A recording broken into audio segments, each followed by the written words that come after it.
School and college की सबसे अनोखी बात यह है कि वहाँ सब आपसे पढ़ने की उम्मीद करते हैं, लेकिन कोई ये नहीं बताता कि कैसे इफेक्टिवली पढ़ना है। बस मान लिया जाता है कि ये आप खुद ही फिगर आउट कर लोगे। नो वंडर इतने सारे स्टूडेंट्स पढ़ाई के मामले में इतना स्ट्रगल करते हैं। वो मेहनत करते हैं, रिवीजन करते हैं, बट एग्जाम आते आते सब भूल जाते हैं।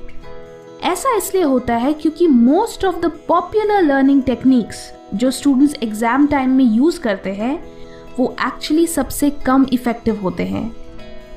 आज के इस वीडियो में मैं आपको 2 ऐसे स्टडी टेक्निक से इंट्रोड्यूस करूंगी जो नंबर 1 हाईली इफेक्टिव है क्योंकि ये साइंटिफिकली प्रूवन है, नंबर 2 इससे आपको इंफॉर्मेशन लंबे समय तक याद रहेगी, एंड नंबर 3 कि इससे आपके मार्क्स सिग्निफिकेंटली इंप्रूव होंगे।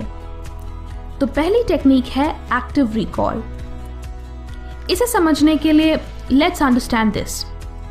मेरा आपसे एक सिंपल सा सवाल है, क्या आप 100 रुपए के नोट को बिना देखे ड्रॉ कर सकते हो?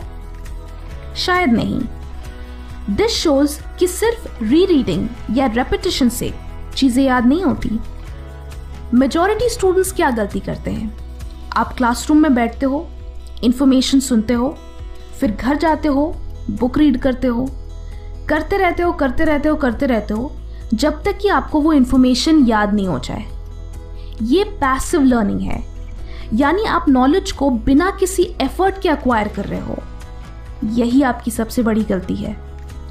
एक्टिव रिकॉल में आप इंफॉर्मेशन को रीड करने के बाद अपनी अंडरस्टैंडिंग को टेस्ट करते हो, यानी आप उस इंफॉर्मेशन को अपनी मेमोरी से रिकॉल करते हो कि इस पर्टिकुलर पैराग्राफ या टॉपिक से मुझे क्या सीखने को मिला। ये टेक्निक इस प्रिंसिपल पर बेस्ड है कि किसी भी चीज को याद करने के लिए आपको अपने ब्रेन को स्टिम्युलेट करना होगा। जब आप खुद से क्वेश्चंस पूछते हो तो आपके ब्रेन को आंसर याद करने के लिए एफर्ट लगाना पड़ता है, जिससे वो स्टिम्युलेट होता है। अब जितना ज्यादा ब्रेन पावर उसे याद करने में लगाओगे उतने ही अच्छे से वो इंफॉर्मेशन आपके ब्रेन में एनकोड होगी। जस्ट लाइक जब आप एक्सरसाइज करते हैं तो हैवी वेट्स लिफ्ट करने से ही आपके मसल्स बनते हैं। इन द सेम वे आप इंफॉर्मेशन को याद करने में जितना ज्यादा एफर्ट लगाओगे वो इंफॉर्मेशन उतने ही अच्छे से आपके ब्रेन में सेव होगी। सो एक्टिव रिकॉल करते कैसे हैं? बेसिकली टॉपिक को रीड करने के बाद आप बुक को बंद करके उसी इंफॉर्मेशन को खुद को एक्सप्लेन करने की कोशिश करो। देन बुक से कंफर्म करो कि आपकी अंडरस्टैंडिंग सही है या नहीं, एंड अगर आपने कुछ मिस आउट किया तो दोबारा इस प्रोसेस को रिपीट करो ना। अगर इंफॉर्मेशन बहुत कॉम्प्लिकेटेड हो तो आप बुक की हेल्प के बगैर अपनी मेमोरी से फ्लो चार्ट्स या माइंड मैप्स बनाने की कोशिश करो, जिससे कि आप उस इंफॉर्मेशन को एक पिक्चर फॉर्मेट में याद रख सको। जब आप माइंड मैप्स बनाते हो तो वो एक पजल की तरह बन जाता है, क्योंकि मोस्टली बहुत सारे पॉइंट्स इंटरलिंक्ड होते हैं। तो अगर आप कुछ भी मिस आउट करते हो तो इंटरकनेक्टेड लिंक से आप उसे रिकॉल कर सकते हो। एक और चीज जो एक्टिव रिकॉल का बेस्ट ऑप्शन है वो है previous year question papers and mock test papers. You will be surprised कि इससे आपकी मेमोरी की कितनी अच्छी एक्सरसाइज होती है। अब कुछ दिन बाद जब आप उसी टॉपिक को रिवाइज करोगे then you will feel like कि मुझे तो कुछ याद ही नहीं, और आप फिर से बुक को रीड करना चाहोगे। एंड ये ही मिस्टेक 99% स्टूडेंट्स कमिट करते हैं। सही तरीका ये है कि आप सिर्फ टॉपिक को देखकर उसे रिकॉल करो, खुद से क्वेश्चंस करो, एंड देन मटेरियल रेफर करो कि आपने एग्जैक्टली क्या मिस आउट किया। हर बार इस तरह रिवाइज करने से वो इंफॉर्मेशन ओवर टाइम आपकी शॉर्ट टर्म मेमोरी से लॉन्ग टर्म मेमोरी में ट्रांसफर हो जाएगी।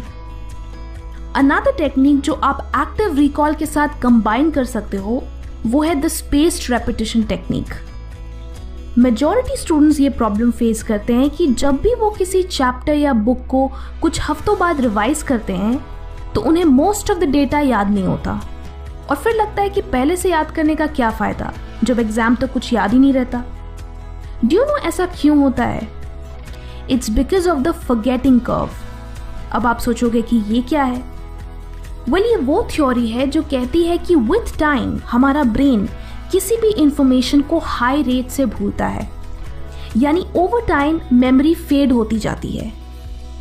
इस थ्योरी के मुताबिक जब भी आप किसी टॉपिक को याद करते हो तो उसके 1 घंटे बाद आपको सिर्फ 44% चीज़ें याद रहती है, उसके 1 दिन बाद 33%, 2 दिन बाद 28% और ऐसे ही धीरे धीरे करके 31 डेज के बाद आपको सिर्फ 21% इंफॉर्मेशन ही याद रहती है। सो सोल्यूशन क्या है? सोल्यूशन ये है कि आप जितनी बार इस फॉरगेटिंग कर्व को इंटरप्ट करोगे आपको उस चीज़ को भूलने में और भी ज़्यादा टाइम लगेगा। लेट्स से कि आज आपने बायोलॉजी में नर्वस सिस्टम पढ़ा, देन आप इसे कल रिवाइज करो। रिवाइज मतलब एक्टिव रिकॉल करो, नॉट रीरीड। फिर 3 दिन बाद फिर रिवाइज करो, फिर 2 हफ्ते बाद, फिर 1 महीने बाद। इस प्रोसेस में आपको अपने रिविजन्स के बीच का गैप धीरे धीरे बढ़ाना है, इसीलिए इसे स्पेस्ड रेपिटेशन कहते हैं। आइडिया ये है कि आप जितनी बार उसे एक्टिवली रिकॉल करोगे और उसे जितना स्पेस्ड आउट रखोगे आप उसे उतने ज़्यादा दिनों के लिए याद रखोगे। स्पेस्ड रेपिटेशन का पर्पस ये है कि आप गैप के वजह से उस इंफॉर्मेशन को भूल जाएं, जिससे उस डेटा को रिकॉल करने के लिए आपको ज़्यादा से ज़्यादा ब्रेन पावर यूज़ करनी पड़े। एंड सो इस एक्सरसाइज से वो इंफॉर्मेशन आपके दिमाग में अच्छे से कंसोलिडेट होती है। अगर आप competitive exams like UPSC, medical या सीए एक्सेट्रा के लिए तैयारी कर रहे हैं देन ये टेक्निक्स आपको अपने स्टडी मटेरियल को लॉन्ग टर्म के लिए याद रखने में हेल्प करेगी। कमेंट करके बताएं कि आप इनमें से किस स्टडी टेक्निक को सबसे ज़्यादा यूज़ करते हो। वीडियो अच्छी लगी तो लाइक करें एंड बहुत अच्छी लगी तो शेयर भी करें। Thank you and stay focused.